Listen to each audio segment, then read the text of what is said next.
పోలీసులు డ్యూటీ ఏం చేస్తారా మీరు? నేరస్తులకు వంతన బాడతారా మీరు?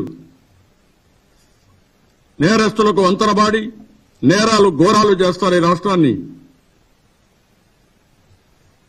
సమాధానం చెప్పవలసిన అవసరం ఈ డీజీపీ పైన ఉంది, పోలీసు వ్యవస్థ పైన ఉంది. ఇంకో పక్కన నిన్న జల్లైన చంపేస్తే మా వాళ్ళు అక్కడికి వెళ్లాలంటే వెళ్ళనీరా మీరు? హౌస్ అరెస్ట్ చేస్తారా మీరు? అంటే ఇల్లీగల్ డిటెన్షన్. ఇది గుర్తుపెట్టుకోవాలి పోలీసులు. ఇల్లీగల్ డిటెన్షన్ చేసిన ప్రతి ఒక్కరికి మీకు కూడా శిక్ష తప్పదు. మీరు కూడా జైలు పోయే పరిస్థితి వస్తుంది. రాజ్యాంగం ఇచ్చిన హక్కు ప్రతి ఒక్కరికి ఉంది. అలాంటి హక్కుల్ని ఉల్లంఘించి ఎవరు ఎక్కడికి పోయినా ఇది ఒక సమస్య అవుతుంది. కాబట్టి ఇంట్లో అరెస్ట్ చేసేయడం, ఎవరైనా వస్తే బయట అరెస్ట్ చేయడం, ఇది ఏ విధంగా సమర్థిస్తారు నేను అడుగుతున్నా ఈ పోలీసు వ్యవస్థని. దీనికి సమాధానం చెప్పమంటున్నాను. ఇంకో పక్కన ఎంత దుర్మార్గమైన కార్యక్రమం అంటే అనంతబాబుని ఒక ఎమ్మెల్సీ డ్రైవర్ని చంపేస్తే అది సుబ్రహ్మణ్యం ఒక ఎస్సీ అతి దారుణంగా చంపేసి అతని ధైర్యం మీరు చూస్తే డెడ్ బాడీని ఇంటికి పంపించి మీరంతా క్రిమేషన్ చేసుకోండి, ఒకవేళ చేసుకోకపోతే మీ మీద కేసులు పెడతాం, హెరాస్ చేస్తాం అని కావాలంటే కాస్త కోస్త డబ్బులు ఇస్తామని చెప్పే పరిస్థితికి వచ్చారంటే ఈ ప్రభుత్వానికి అసలు సిగ్గుందా? ఈ డీజీపీ ఉన్నాడా ఈ రాష్ట్రంలో? మీరు ఆల్ ఇండియా సర్వీసెస్ పాస్ అయ్యారని అడుగుతున్నా నేను. ఎవరిచ్చారు మీకు ఉద్యోగం? రాజ్యాంగం ఇచ్చింది. జగన్మోహన్ రెడ్డి 5 ఏళ్లు ఉంటాడు, మీరు 30 ఏళ్లు 35 ఏళ్లు సర్వీస్లో ఉన్నారు. మీ కాకి బట్టలకు మీరు న్యాయం చేయాలి, మీ డ్యూటీ మీరు చేయాలి. అది చేయకుండా మీ ఇష్ట ప్రకారం మీరు బిహేవ్ చేస్తారా? ఎక్కడికి పోతుంది ఈ రాష్ట్రం? అన్ని సంఘాలు, ప్రజా సంఘాలు తెలుగుదేశం పార్టీ ఆందోళన చేస్తే కడాన అతన్ని ఎమ్మెల్సీని అరెస్ట్ చేస్తారా మీరు? అరెస్ట్ చేశారు, ఏమి సాధించారు? ఒక పక్క అరెస్ట్ చేసి కోనసీమలో చిచ్చు పెట్టారు. ఈ ఇష్యూని డైవర్ట్ చేయడానికి కులాల మధ్య చిచ్చు పెట్టి ఈరోజు ఇష్టానుసారంగా మీరు ప్రవర్తించారంటే మీరు మనుషులేనని అడుగుతున్నా నేను. కోనసీమలో ఎందుకు వచ్చింది? ఎందుకు జరిగింది? సమాధానం చెప్పే పరిస్థితులు ఉన్నారా? ఇప్పుడు ఆ కోనసీమలో ఇష్టానుసారంగా తప్పుడు కేసులు పెట్టి అందరినీ హెరాస్ చేస్తున్నారు. మళ్ళీ అంటే మళ్ళా టెర్రరైజ్ చేయాలి, భయభ్రాంతులు చేయాలి, అందరూ భయపడిపోవాలి, వీళ్ళకి బానిసలుగా తయారు కావాలి, లేకపోతే ఆత్మహత్యలు చేసుకొని చావాలి.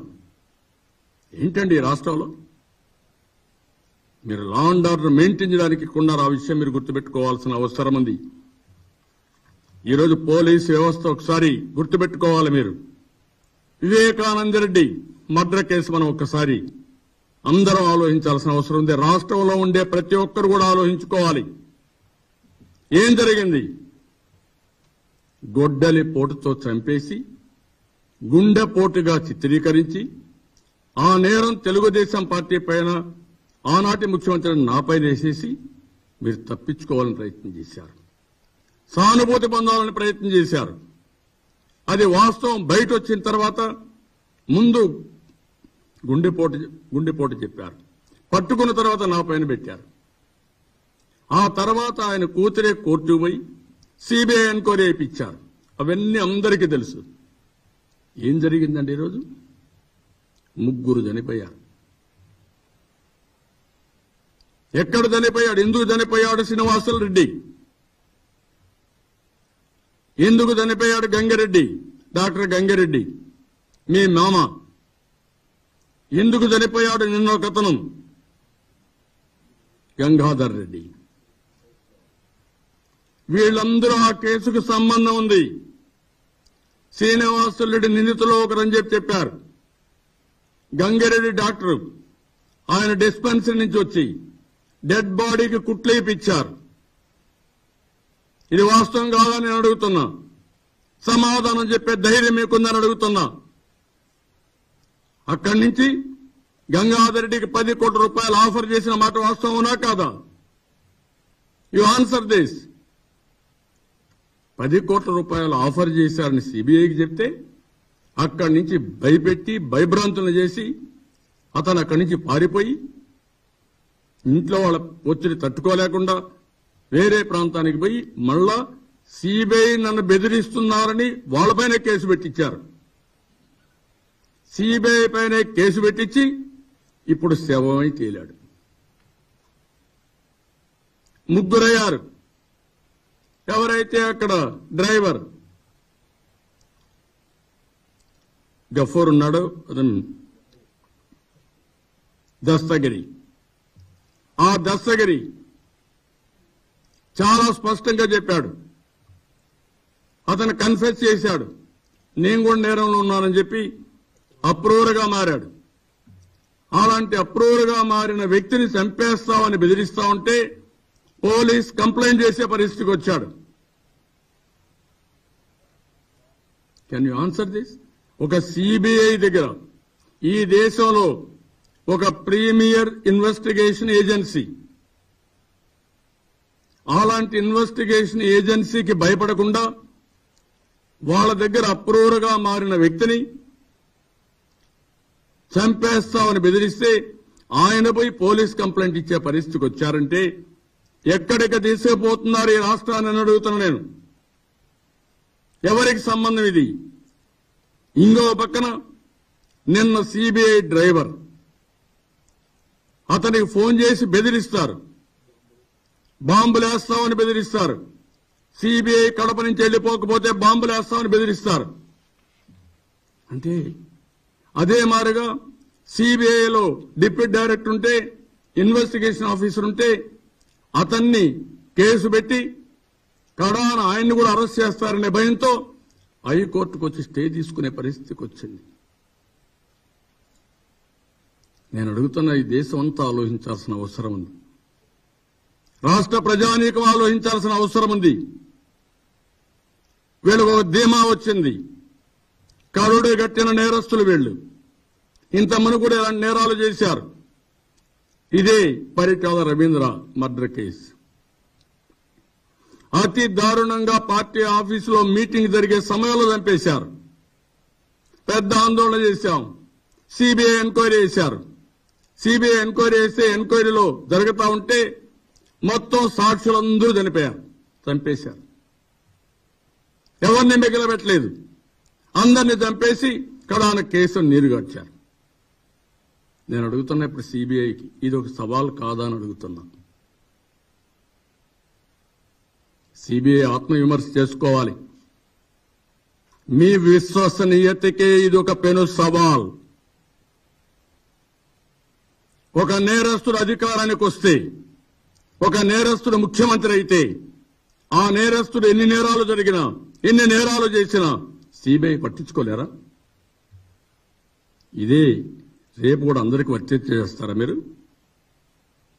42,000 కోట్ల రూపాయలు అవినీతి జరిగాని ఛార్జ్ షీట్ వేస్తే మీరేమీ యాక్షన్ తీసుకోలేరు. ఇప్పుడు ఈ 2 కేసుల్లో మనం చూస్తే వీళ్ళందరినీ కూడా ఇష్టానుసారంగా చంపేసే పరిస్థితికి వస్తే మీరు ఏమీ చేయలేని నిస్సహాయ స్థితిలో సిబిఐ ఉందంటే సిబిఐని ఏ విధంగా అర్థం చేసుకోవాలి?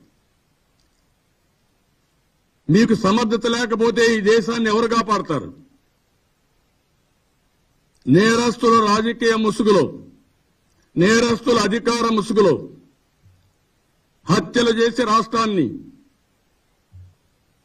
సర్వనాశనం చేస్తా ఉంటే, ఒక వల్లకాడు చేస్తా ఉంటే మీరు పట్టించుకోలేరా? ఒక పక్క రాష్ట్రంలో పోలీస్ ఆఫీసర్లు, రాజ్యాంగపరంగా పనిచేయవలసిన పోలీస్ ఆఫీసర్లు మొత్తం సరెండర్ అయిపోయి ఒక బానిసల మాదిరిగా మీరు పనిచేసే పరిస్థితికి వస్తున్నారు. నేను మాట్లాడుతున్నా, మాట గట్టిగా కూడా మాట్లాడుతున్నా. ఇటీవల జరిగిన బాధలు చూసినప్పుడు ఒక సిటిజన్ గా, ఒక పౌరుడిగా నాకు కొన్ని హక్కులు ఉన్నాయి. ఒక రాజకీయ పార్టీగా ప్రజల హక్కులు కాపాడే బాధ్యత మా పైన ఉంది. మేము అధికారంలో ఉన్నప్పుడు ప్రొటెక్ట్ చేస్తాం, ప్రతిపక్షంలో ఉండే వాళ్ళ హక్కులు కాపాడడానికి మేము ఇక్కడున్నాం. ఈ రోజు అడుగుతున్నా, ఇక్కడ పెట్టిన ఎగ్జిబిషన్ లో ఎంత దారుణంగా జరిగిందంటే, అబ్దుల్ సలాం కర్నూలులో ఆ వేధింపులు తట్టుకోలేక అతను ఆత్మహత్య చేసుకోవాలని, అతను ఆత్మహత్య చేసుకుంటే భార్యను ఏం చేస్తారో తెలియకుండా ఆ అవమానం మళ్లీ ఊహించుకొని జీర్ణించుకోలేకుండా, ఒకవేళ భార్యను కూడా చేసి చంపేస్తే చచ్చిపోతే కలిసి చచ్చిపోతే పిల్లలు ఏమైపోతారు, అనాథలైపోతారనే ఆలోచన వచ్చి నలుగురు కలిసి రైల్వే ట్రాక్ మీదకి వెళ్లి కడాన బలవంతంగా పిల్లల్ని కట్టేసి నలుగురు ఆత్మహత్య చేసుకున్నారంటే కెన్ యు ఇమాజిన్? ఎక్కడన్నా ఇది జరుగుతుందని అడుగుతున్నా. ఈ ముఖ్యమంత్రి చేతగానితనం. నిన్న పిల్లలు intermediate exams, 10th class exams 2 లక్షల మంది ఫెయిల్ అయ్యారు. నీ అమ్మ ఒడి ఏమైంది? నీ ఇంగ్లీష్ మీడియం ఏమైంది? నాడు నేడు ఏమైంది? Can you answer this? కడాన పిల్లల్ని బలి తీసుకుంటావా? 8 మంది 9 మంది రైల్వే ట్రాక్ కింద పడి చనిపోయారు. బలవంత మరణాలు చేసుకున్నారు. పిల్లలు ఆనందంగా చదువుకోవాల్సిన వయస్సు, బాల్యం అనేది ఉత్సాహంగా ఆనందంగా ఆడుతూ పాడుతూ చదువుకోవాల్సిన వయసులో ఆ పిల్లల్ని సర్వనాశనం చేసి వాళ్ళకి టెన్షన్ పెట్టి స్ట్రెస్ పెట్టి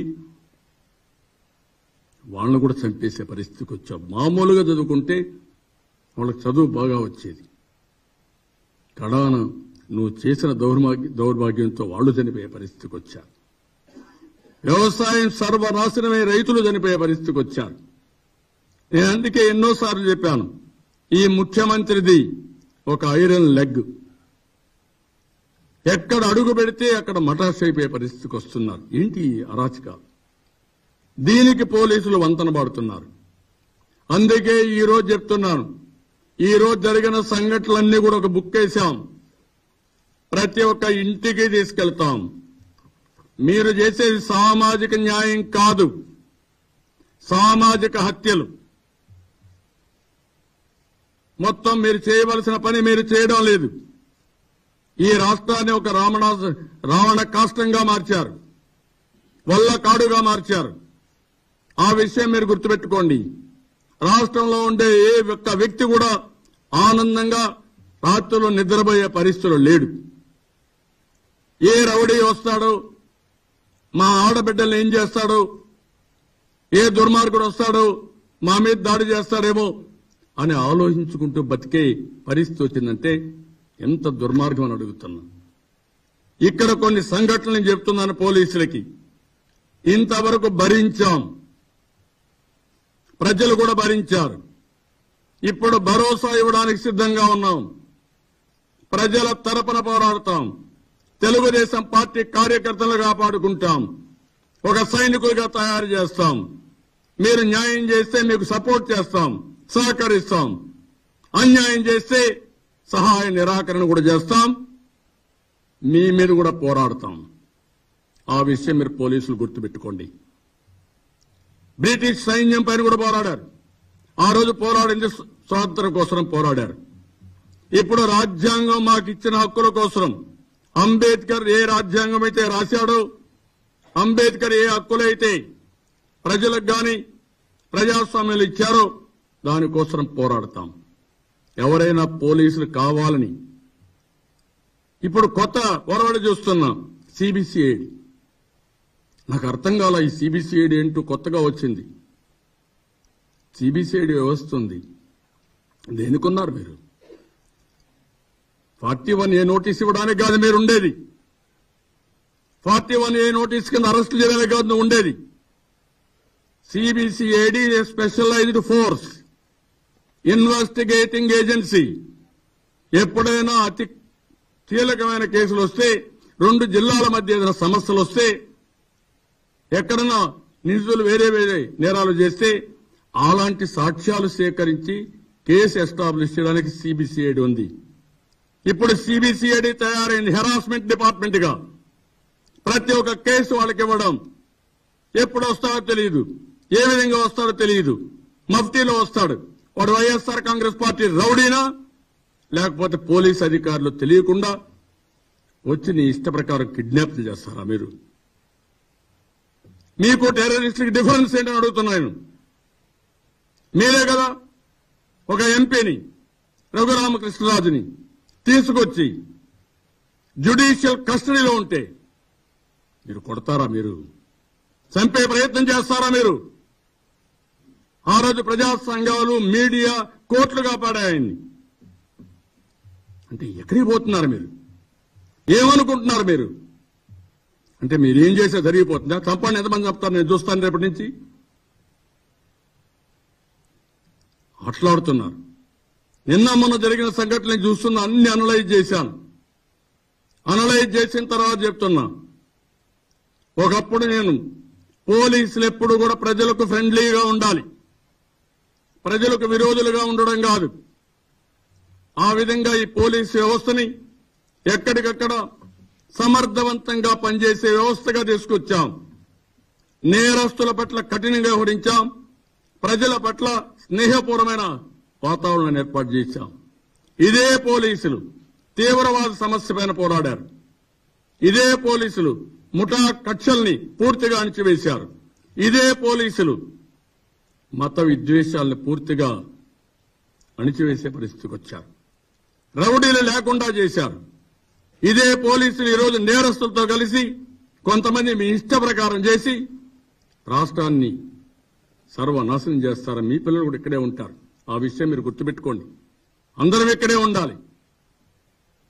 మీరు భయపడిపోయి ఇష్టానుసారంగా చేసి ఈరోజు ప్రజల్ని ఎడ్యుకేట్ చేసే బాధ్యత కూడా తీసుకుంటున్నాను. నేను తెలుగుదేశం పార్టీ కార్యకర్తలని, నాయకులను కూడా ఎడ్యుకేట్ చేస్తాను. ప్రతి ఒక్కరూ పోలీసు వచ్చారంటే భయపడతాం. ఎందుకు భయపడతాం?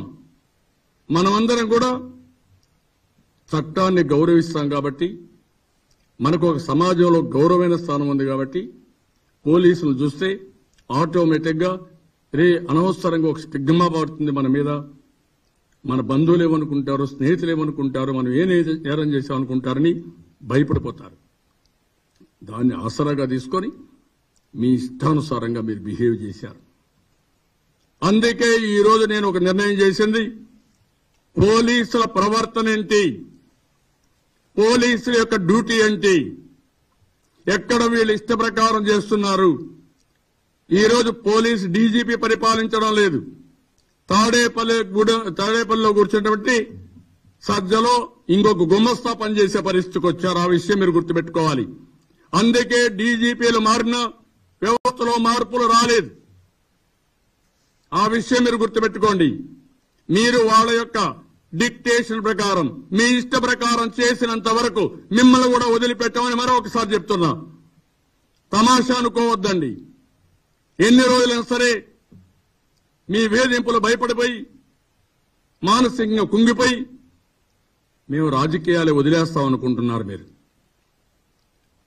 అదే మీ ఉద్దేశం అయితే అది మీ కలగా మిగిలిపోతుంది. గుర్తుపెట్టుకోమని హెచ్చరిస్తున్నా. ఇక్కడ ఒకసారి చూస్తే పోలీసులు కేసులు పెట్టే విధానం,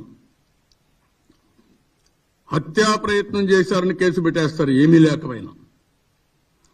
ప్రభుత్వ ఉద్యోగుల విధులు అడ్డగించారని కేసులు పెడతారు.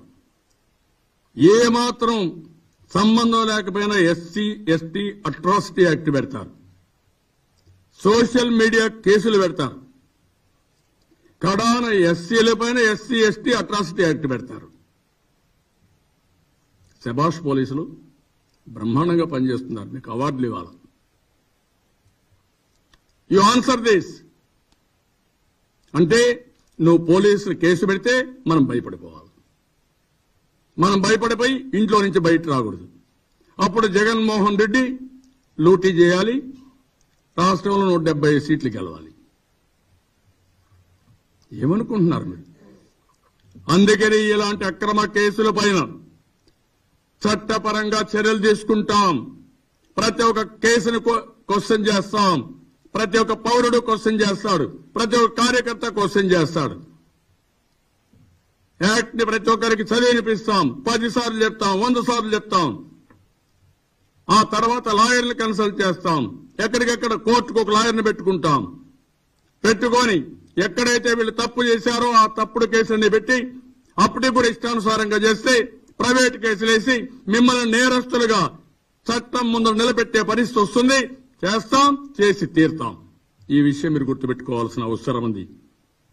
రెండో పక్కన ఒకే కేసులో తెలుగుదేశం పార్టీ వాళ్ళని కొట్టి ఇద్దరి పైన కేసులు పెడితే తెలుగుదేశం పైన దెబ్బలు తిన్న వాళ్ళని నాన్ బెయిలబుల్, కొట్టిన వాడిని బెయిలబుల్ సెక్షన్స్. ఇదెక్కడ న్యాయం అని అడుగుతున్నా. సమాధానం చెప్పమని అడుగుతున్నా. మేము కేసు ఇస్తే మీరు కేసు బుక్ చేయరా? మీరు ఎవరో కేసు ఇస్తే ఇమ్మీడియట్ గా ఎవరిపైన వాళ్ళపైన బుక్ చేస్తారా కేసులు? మీరు అంటే వాళ్ళు కేసు ఇవ్వడమే మీరు కేసు రిజిస్టర్ చేసి అక్కడి నుంచి ఎఫ్ఐఆర్ కూడా ఇవ్వకుండా మా మీదకి వస్తారు మీరు ఇష్టానుసారంగా. ఇంకో పక్కన 41A నోటీసులు సిఆర్పిసి 7 years లోపలంటే punishment bailable sections, that is automatic ఇవ్వాలి. అలాంటి కేసుల్లో కూడా మీరు అరెస్టులు చేస్తారు, పోలీస్ స్టేషన్ దగ్గర తీసుకొస్తారు. అంటే మీ ఇష్టం అనమాట. ఇంకో పక్క 7 years కంటే పైన కేసులు పెడతారు. అంటే 7 years పైన కేసులు పెట్టినప్పుడు మీరు నోటీస్ ఇస్తారు. ఎంత దారుణం అంటే ఆ నోటీస్ ఇచ్చినప్పుడు పర్సనల్ గా కానీ ఇంటికి వచ్చి కానీ ఇవ్వాలి. నో ఎఫ్ఐఆర్, నోటీస్ ఇచ్చి పోలీస్ స్టేషన్ రమ్మంటారు. అంటే నువ్వు నోటీస్ ఇవ్వంగానే మేము పోలీస్ స్టేషన్ రావాలి. ఏ నేరం అని కూడా చెప్పవు నువ్వు. అంటే తర్వాత రాసుకుంటావు. అది బెయిలబుల్ సెక్షన్ అయితే ఇమ్మీడియట్ గా ఏం చేస్తున్నావు? ఇంకో కేసు బుక్ చేస్తావు. కోర్టులో గాని మాకు బెయిల్ ఇచ్చే పరిస్థితి వస్తే కోర్టులోనే ఇంకో కేసు బుక్ చేసి మమ్మల్ని అరెస్ట్ చేస్తావు. ఎంత గొప్పోళ్ళండి ఈ పోలీసులు. ఏమనుకుంటున్నారు మీరు? అందుకని ఈ రోజు మనం చూస్తే సుప్రీంకోర్టు చాలా స్పష్టంగా అవి కూడా చదివినిపిస్తాం ఏ కేసులో ఇచ్చారని. అలాంటివి చేసే పరిస్థితికి వచ్చారు. ఇవి కాకుండా ఓరల్ ఆర్డర్స్ ఇస్తారు ఫోన్ చేసి, నువ్వు రా పోలీస్ స్టేషన్కి అని. అంటే నువ్వు రమ్మంటే నేను రావాలా? అంటే ఏమన్నా బుద్ధి ఉందండి పోలీసులకి?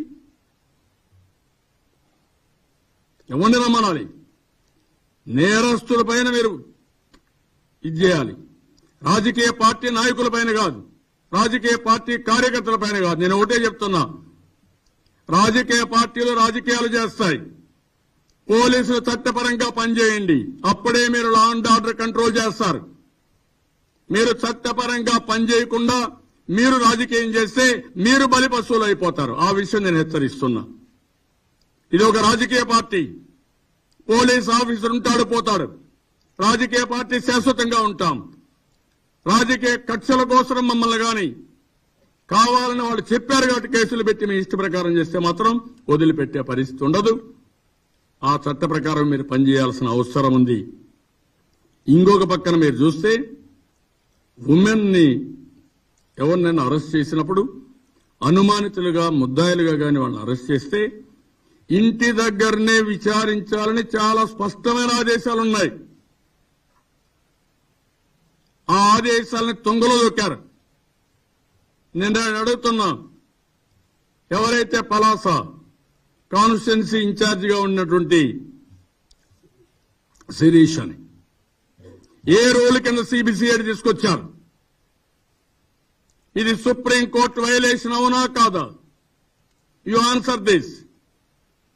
తీసుకొచ్చిన తర్వాత అడ్వకేట్ ని లోపల పెట్టకుండా, ఆవిడ అడిగినా కూడా అడ్వకేట్ ని పెట్టకుండా బయట పంపిస్తారా మీరు? ఏం చెప్పింది ఆ రోజు సుప్రీంకోర్టు? చెప్పింది ఏంటి? అడ్వకేట్ సమక్షంలో ఇంట్రాగేషన్ చేయాలి, ఇన్వెస్టిగేషన్ చేయాలి. ఎందుకు చేయలేదు? ఎందుకు పోలీసులు బ్యాడ్జ్ పెట్టుకోలేదు? మీరు వైఎస్ఆర్ కాంగ్రెస్ పార్టీ గుండాలా, టెర్రరిస్టులా మీరు? ఒకప్పుడు బాడీ ఓన్ కెమెరా పెట్టాను నేను. ఎందుకు పెట్టాను? పోలీసులు మాట్లాడేది అవతల వాళ్ళు మాట్లాడే రెండు రికార్డ్ అయి క్లౌడ్ ద్వారా ఆటోమేటిక్ వెళ్ళిపోవాలని. అంటే మీ ఇష్ట ప్రకారం బూతులు తిట్టడానికి బెదిరించడానికి కాదు. అదే మరి ప్రజలు కూడా మిమ్మల్ని తిడితే సహకరించకపోతే అవి కూడా రికార్డు అవుతాయి. అలాంటి వ్యవస్థ పెడితే బ్యాడ్జి పెట్టుకోరా మీరు? మా పై అధికారులు చెప్తారు, మా పై అధికారులు చెప్తున్నారని చెప్తారా మీరు? అందుకే చెప్తున్నా కార్యకర్తలకి, నాయకులకి, ఎవరిని అడిగితే మా హైకమాండ్ చెప్పారని చెప్పండి. మీ పై ఆఫీసర్లు చెప్తే మీరు పనులని చేస్తే నేను కూడా చెప్తున్నా, చట్ట ప్రకారం పనిచేద్దాం. చట్ట ఉల్లంఘన చేస్తే ఏ వ్యక్తి అయినా సరే ఎదిరించే శక్తి తెలుగుదేశం పార్టీకి ఉంది. అది రాజకీయంగా కావచ్చు, పోలీస్ పరంగా కావచ్చు, అధికార పరంగా కావచ్చు. ఎవరు తప్పు చేసిన వాడిని వదిలిపెట్టే ప్రసక్తి లేదు, వదిలిపెట్టాం. ఏంటయ్యా మీ అఘాయిత్యాలు? పోలీసులకు ఏమైనా సిగ్గుందా, మానవత్వం ఉందా మీకు? అన్నదానం చేస్తామని అన్నా క్యాంటీన్ పెడితే మంగళగిరిలో దాన్ని ఒక సీనా? ఇది ఒక సాంప్రదాయం తెలియని వారి దగ్గర నేరస్తుల దగ్గర మీరు పనిచేస్తున్నారు. భారతదేశంలో సాంప్రదాయం ఏంటి? ఎవరైనా తిండి లేకపోతే అన్నం పెట్టడం. అదే అన్నదానం ఎన్టీఆర్ ప్రారంభించింది తిరుమల తిరుపతి దేవస్థానంలో 84-85లో ప్రారంభిస్తే ఇప్పుడు దాతలే ముందుకొచ్చి ఒక 1000 కోట్ల రూపాయల కార్పస్ ఉంది. ప్రతిరోజు అన్నదాన కార్యక్రమం నిర్విరామంగా జరుగుతా ఉంది. అలాంటిది అన్న క్యాంటీన్ పెడితే దాన్ని మీరు రద్దు చేసి ఈ రోజు ఎవరైనా స్వచ్ఛందంగా భోజనం పెడతామంటే వాళ్ళని అరెస్ట్ చేస్తారా మీరు? ఎక్కడికి పోతున్నారు? నాకైతే ఇవి చూసిన తర్వాత ఒళ్ళు రగిలిపోయే పరిస్థితి వస్తుంది. వీళ్ళు చేసే పనులు చూస్తే, అరాచకాలు చూస్తే వీళ్ళని ఏమి చేయాలనే ఆలోచన వచ్చే పరిస్థితి వస్తా ఉంది. ఇంకొక పక్క మీరు చూస్తే ఆఫీసర్లు ఇంత మునిపే చెప్పా, బ్యాడ్జీలు పెట్టుకోవాలి, యూనిఫామ్ లో ఉండాలి. నిన్న శిరీషాన్ని తీసుకొచ్చి కన్ఫెస్ గమ్మని నేనే పెట్టానని పై వాళ్ళు చెప్పారని చెప్పమని పదే చెప్పే పరిస్థితికి వచ్చారు. ఇంకో పక్కన ఈ రోజు ఒక్కరోజే కాదు, చాలా రోజుల నుంచి చూస్తున్నా.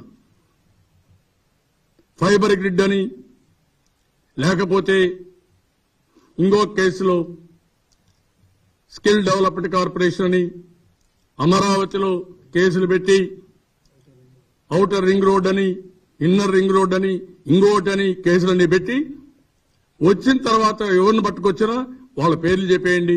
చంద్రబాబు నాయుడు పేరు చెప్పండి, లోకేష్ పేరు చెప్పండి, లేకపోతే అచ్చెన్నాయుడు పేరు చెప్పండి, మిమ్మల్ని వదిలేస్తాం అంటే ఏమనుకుంటున్నారు మీరు? సోషల్ మీడియాలో కేసు పెడితే కూడా అచ్చెన్నాయుడు చెప్పాలనా, లేకపోతే లోకేష్ చెప్పాలనా, చంద్రబాబు నాయుడు చెప్పాలనా? మీ ఫేక్ కేసులేంటి? ఎన్ని పోస్టులు పెట్టారు? మీకు ఇచ్చావా లేదా? క్యారెక్టర్ అసాసినేషన్ చేశారా లేదా? చేసిన తర్వాత కేసులు ఇచ్చావా లేదా?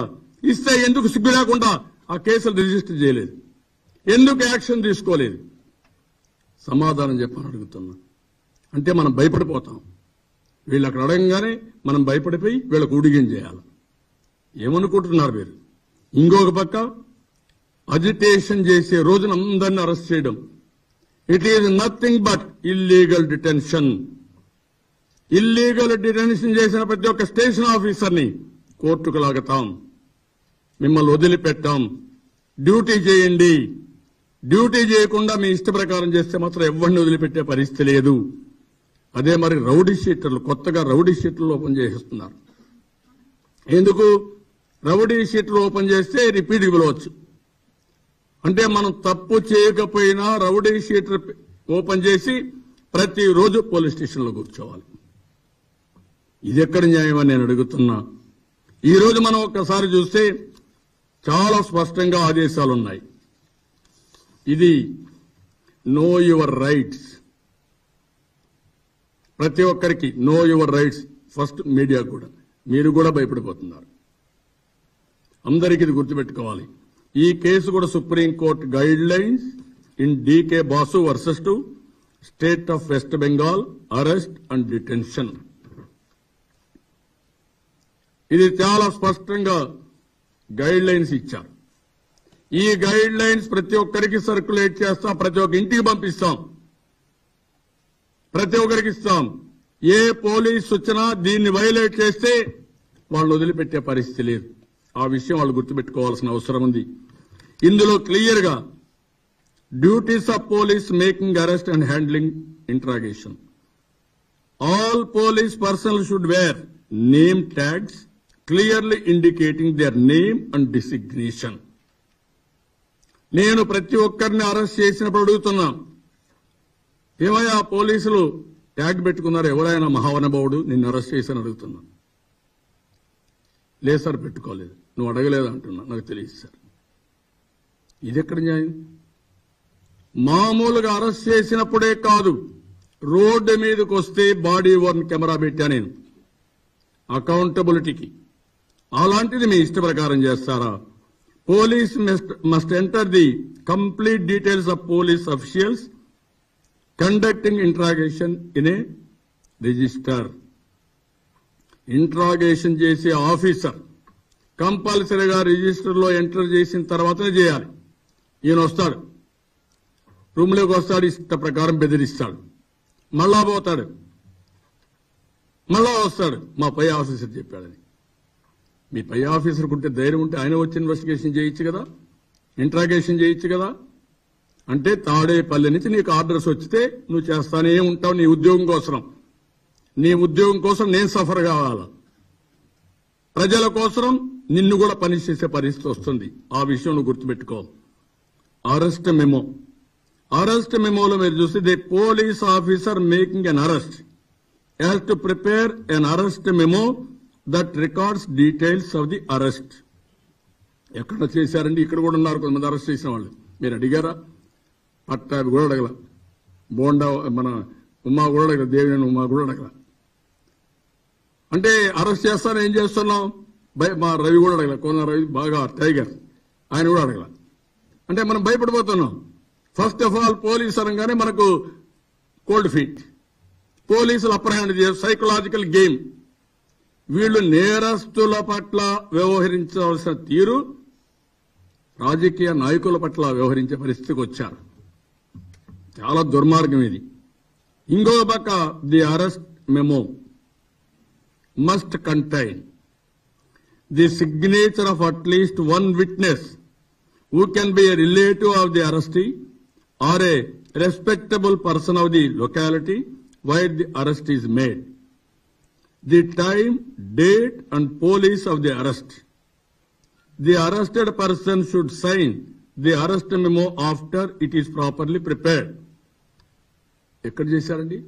నారాయణ రోడ్డు మీద పోతా ఉంటే, భార్య ఆయన పోతా ఉంటే ఒక టెర్రరిస్టుల మారిగా కిడ్నాప్ చేస్తారా మీరు? మీరా పోలీసులు? You answer this CBCID. Every arrest here afterwards you have to answer to the people. You are answerable to the constitution. రాజ్యాంగ ప్రకారం నువ్వు ప్రవర్తించవలసిన అవసరం ఉంది. నీకు ఏ హక్కు అయితే చట్టంలో ఇచ్చారో అదే చట్టంలో నాకు కూడా హక్కులు ఇచ్చారు. నీకే కాదు మాకు కూడా ఇచ్చారు, హక్కులు ఇచ్చారు. రౌడీల పట్ల మీరు కఠినంగా ఉంటే మేము సమర్థిస్తాం. మంచి వ్యక్తులను నేరస్తులుగా చిత్రీకరించి ఇష్టానుసారంగా చేస్తే వదిలిపెట్టాం. నీకు ధైర్యం ఉంటే జగన్మోహన్ రెడ్డి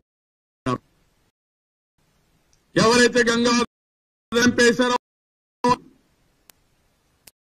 గంగారెడ్డి మిస్టేక్ ఏందో ఎవరైతే శ్రీనివాస్ క్రియేట్ చేశారో వాళ్ళపైన అరెస్ట్ చేయి. Answer this.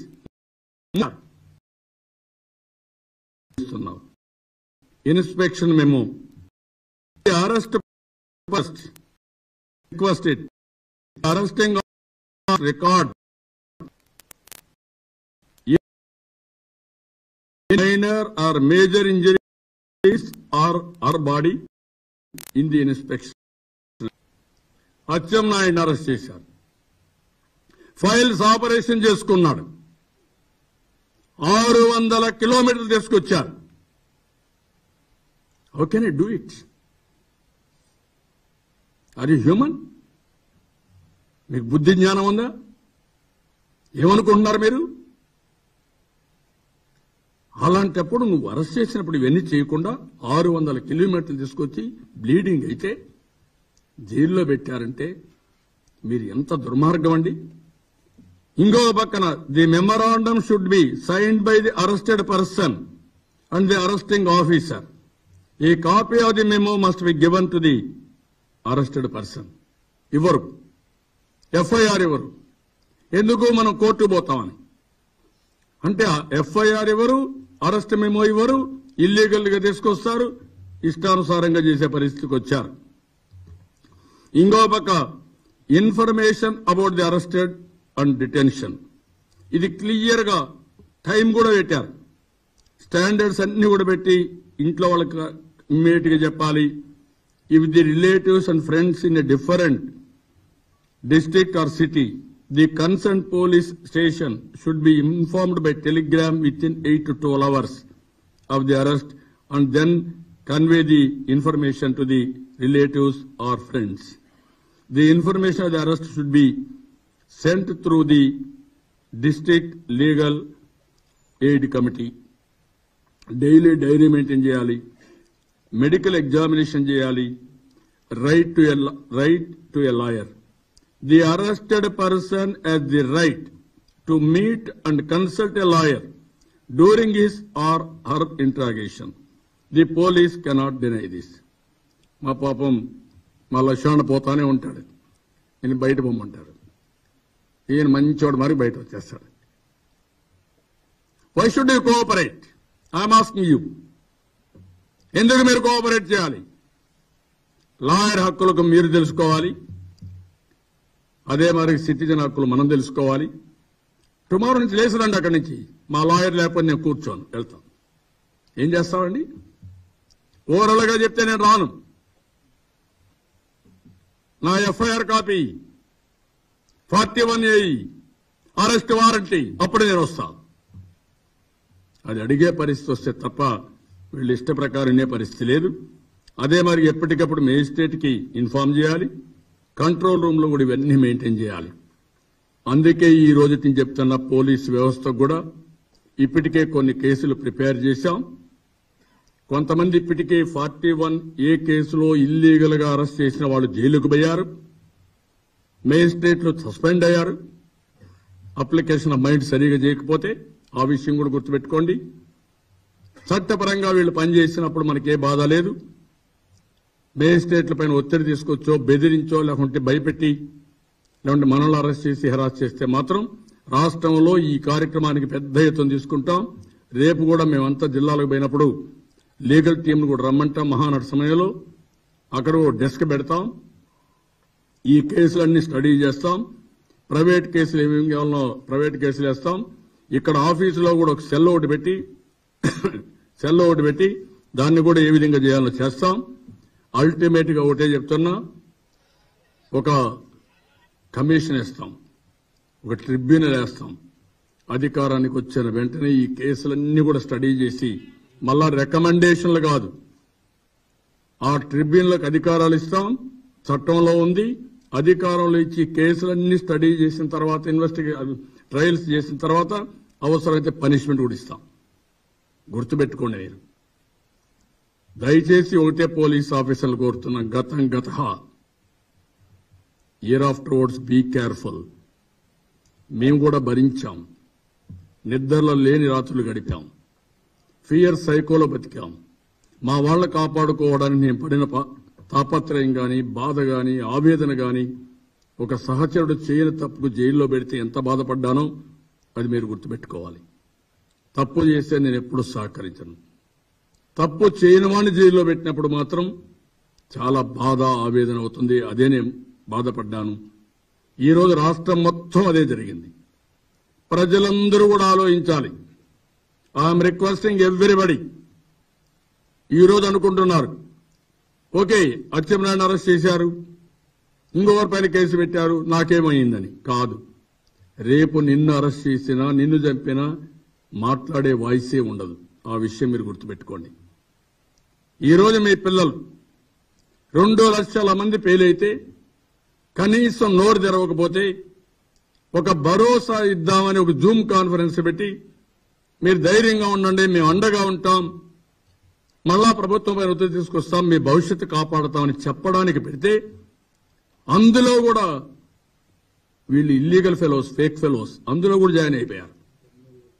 దొంగల్లాగా అందులో జాయిన్ అయ్యి అక్కడి నుంచి మీరు వాయిస్ దానికి సమర్థిస్తుంది ఆ పార్టీ.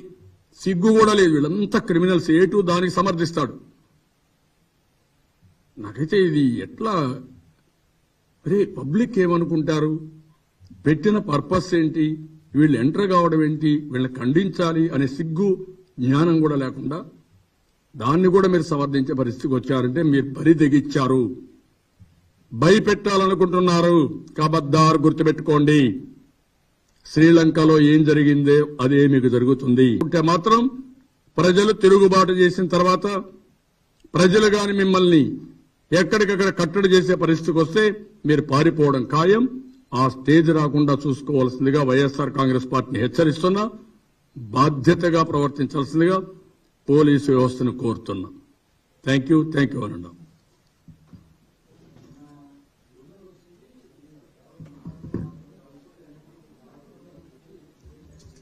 రమ్మనండి, నేను కూడా చూస్తాం. చాలా జరిగితే చాలా జరిపిస్తాం. తమాషా అనుకోవద్దు, ఇదేమీ A2 అనుకోవద్దు. A2 కంటే అందరూ భయపడతారని. ఇక్కడ ఎవడో భయపడేవాడు లేడు. గుర్తుపెట్టుకో, ఒళ్ళు దగ్గర పెట్టుకొని ప్రవర్తించు. I'm warning him. నువ్వే గొప్పవాడు అయితే నీకంటే తక్కువేం లేదు. నీ ప్రాణం నీకెంత ముఖ్యం, మా ప్రాణం మాకంతే ముఖ్యం. నీ ఇష్ట ప్రకారం నువ్వు చేస్తే నీకు ఊడిగించడానికి మేము ఇక్కడ లేం. ఆ విషయం గుర్తుపెట్టుకో. నీకు సాంప్రదాయాలు తెలియవు, సంస్కృతి సాంప్రదాయాలు తెలియవు. నువ్వు ఒక నేరస్తుడిగా ప్రవర్తించావు కాబట్టి నేరస్తుడికి నేరాలోచనలు వస్తాయి. ఆ నేరస్తుల్ని ఏ విధంగా కట్టడి చేయాలో కట్టడి చేసే శక్తి తెలుగుదేశం పార్టీకి ఉంది. కబద్దారు గుర్తుపెట్టుకో. ఈ విషయం చెప్తున్నా. నువ్వు చెయ్యి, నేను చూస్తా. ఎన్నిసార్లు వస్తారో మీరు చేయండి, నేను చూస్తా. ప్రజల్ని మిమ్మల్ని చీకొట్టే పరిస్థితి వస్తుంది, ప్రజలు మీ బట్టలిప్పే పరిస్థితి వస్తుంది. ఇదే మరిగా అయితే మాత్రం గుర్తుపెట్టుకో. కన్సోల్ చేయి, ధైర్యం ఉంటే అండగా నిలబడు. వెళ్ళు, ఎందుకు జరిగింది చెప్పు. అమ్మఒడి ఏమి ఇచ్చావని చెప్పు. ఎందుకు జరిగింది చెప్పు. నాడు నేడు ఏం జరిగింది చెప్పు. ఇంగ్లీష్ మీడియం ఏం జరిగింది చెప్పు. పిల్లలకి టెన్షన్ క్రియేట్ చేశారు, అది అడ్రస్ చేయండి. ఎప్పుడైతే విద్యా వ్యవస్థ నాశనం అయిందంటే టీచర్ని బ్రాందీ షాపుల దగ్గర క్యూలో పెట్టినప్పుడే నాశనం చేశారు. మీరు మానసికంగా చనిపోయారు వాళ్ళు. ఆ రోజు టీచర్కు ఉండే గౌరవం మంట కలిసిపోయింది. ఎప్పుడైతే టీచర్ ఏంటి, తల్లి దైవం, తల్లి తండ్రి తర్వాత గురువు, తర్వాత దైవం. అలాంటి గురువునే మీరు ఇంత నీచంగా ప్రవర్తించిన తర్వాత ఎక్కడ చదువుకుంటారు? నేను అడుగుతున్నా, తెలుగుదేశం పార్టీ హయాంలో ఉన్న సిస్టమ్స్ ఎందుకు డిస్టర్బ్ చేశారు? ఆన్లైన్ ఎడ్యుకేషన్ పెట్టాం. అది కాని ఉంటే కరోనా సమయంలో బ్రహ్మాండంగా చదువుకునేవాళ్ళు, ఇంటి దగ్గర కూర్చొని చదువుకునేవాళ్ళు. ఎందుకు చేశారు దాన్ని? You answer this. ఈ రోజు మీరు రౌడీజం చేస్తున్నారు. సర్వలెన్స్ కెమెరాస్ పెట్టాం. ఎందుకు చేశారు అవి? అంటే రౌడీజం చేయడానికా? అది ఉండుంటే ఎక్కడైనా ఎవరైనా క్రైమ్ చేస్తే నెక్స్ట్ ఎక్కడికి మూవ్ అయినా ట్రేస్ చేసే మెకానిజం పెట్టాం. అన్ని వ్యవస్థలు నాశనం చేసి అంటే మీరు రౌడీజం చేస్తూ మమ్మల్ని అణిచివేయాలనుకుంటారా? కబద్దారు గుర్తుపెట్టుకో, జరగదు, జరగనీయం. ఇలాంటి వాళ్ళు చాలా మంది చూశాం, చరిత్రలో కలిసిపోయారు, కాలగర్భంలో కలిసిపోయారు వాళ్ళందరూ.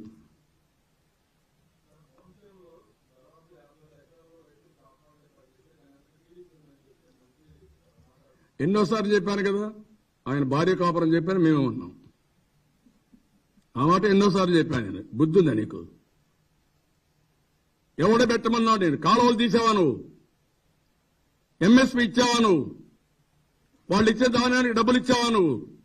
మీటర్లకు మోటార్లకి మీటర్లు పెడతావా నువ్వు? ఎరువులు ఇస్తున్నావా నువ్వు?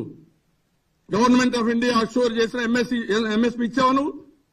ఎందుకు ఇవ్వలేదు? You answer this. పోలవరం ఎందుకు నాశనం చేశావు? ఇరిగేషన్ ఎందుకు నాశనం చేశావు? You answer all these things.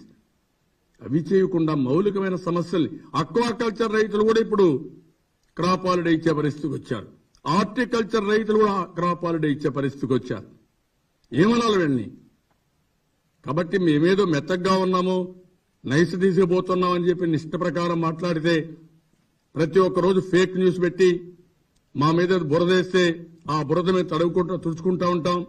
ఇష్టానుసారంగా ఎస్కేప్ కావచ్చు అనుకున్నావు, కానీ నీ ఆటలు సాగవు. అందుకే ప్రజల్లో మీరు చూశారు, మన బస్సులు పంపేలా ఏమైందయ్యా? మనుషులు రానేలా ఏమైందయ్యా? కట్టలు పెంచుకొని వచ్చారు. ఆగ్రహంతో వచ్చారు, ఆవేశంతో వచ్చారు. వాళ్ళేమి అకామిడేషన్ అడగలా, మమ్మల్ని భోజనం అడగలా. ఒకటే, మేము ఈ పార్టీతో ఉండాలి. రెండోది, ఎట్టి పరిస్థితుల్లో ఈ రాష్ట్రాన్ని కాపాడుకోవాలి. అందుకే చెప్పాం మళ్ళీ, క్విట్ జగన్, సేవ్ ఆంధ్రప్రదేశ్. ఇతను ఒక అరిష్టం, ఈ రాష్ట్రానికి పట్టినటువంటి దరిద్రం. అందుకే ఇంతమంది చనిపోయారు. ఇంతమంది చనిపోయారంటే లాస్ట్ రిసార్ట్ గా చంపబడ్డారు. లాస్ట్ రిసార్ట్ గా ఇంకా దిక్కు తెలియకుండా ఆత్మహత్యలు చేసుకున్నారు. వీళ్ళు చేసిన అరాచకాల వల్ల, లా అండ్ ఆర్డర్ లేకుండా పోయిన వల్ల చాలా మంది యాక్సిడెంట్లు గాని, పడవలు పడిపోయి గాని, లేకుంటే ఫ్యాక్టరీ యాక్సిడెంట్లు చనిపోయే పరిస్థితికి వచ్చారు. గవర్నెన్స్, పరిపాలన తెలియనివాడు, రాష్ట్రంలో వ్యవస్థలు మొత్తం ధ్వంసం చేసిన వ్యక్తుల వల్ల ఈ అరిష్టం వచ్చింది రాష్ట్రానికి. 175 కాదు, రాజకీయాల్లో ఉండే అర్హత జగన్మోహన్ రెడ్డికి లేదు. అదే చివరి ఎలక్షన్, లాస్ట్ నెక్స్ట్ పోటీ చేయడానికి లాస్ట్ ఎలక్షన్, రాబోయే ఎలక్షన్ తర్వాత ఆ పార్టీ పోటీ చేయడానికి కూడా అర్హత ఉండదు. ఒకసారి అన్నావు, అదే ఆఖరి ఛాన్స్ అయింది. ఇంకా నీకు అర్హత లేదు రాజకీయాల్లో ఉండడానికి. అదే అన్ని రాజకీయ పార్టీలు చెప్తే జరగాలనా? అందరికీ సమాన హక్కులు ఉన్నాయి. అది కమ్యూనిస్ట్ పార్టీలు కావచ్చు, బీజేపీ కావచ్చు, జనసేన కావచ్చు, తెలుగుదేశం కావచ్చు, ఎవరైనా సరే హక్కులు ఉన్నాయి. ఒక వైఎస్ఆర్ పార్టీకి రాసి ఇవ్వాల ఈ రాష్ట్రాన్ని. ఆ విషయం నువ్వు గుర్తుపెట్టుకో. కాబట్టి ప్రజాస్వామ్యంగా నువ్వు ప్రవర్తించినంత వరకు రాజకీయాల్లో ఉండే అర్హత నీకుంది. ఎప్పుడైతే రాజ్యాంగ ఉల్లంఘన జరిగిన తర్వాత, అప్రజాస్వామిక పద్ధతిలో రాజ్యం చేసిన తర్వాత, నీకు పరిపాలించే హక్కే కాదు, రాజకీయాల్లో ఉండే హక్కు కూడా లేదు. అది కూడా కోల్పోయాడు ఈ ముఖ్యమంత్రి. ఆ విషయమే చెప్తున్నా. అదే మేము చెప్పబోయేది ప్రజలకి. ఆ విషయం గుర్తుపెట్టుకోండి.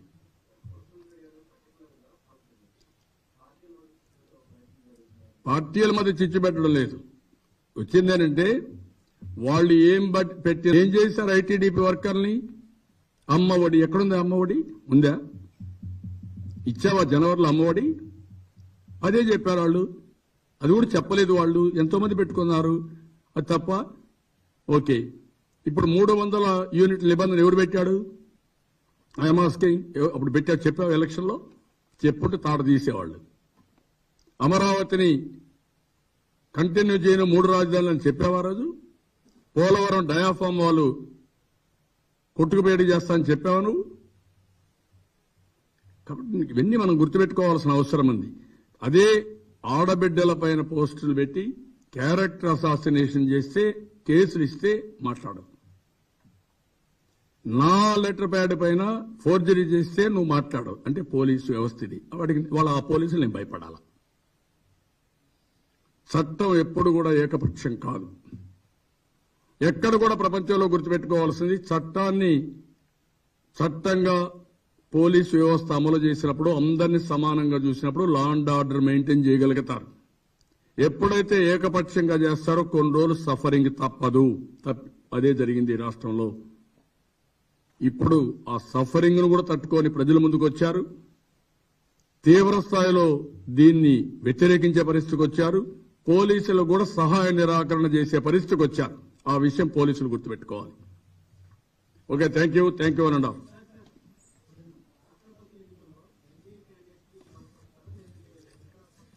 ఉంది కదా, టైం ఉంది కదా ఇప్పుడే.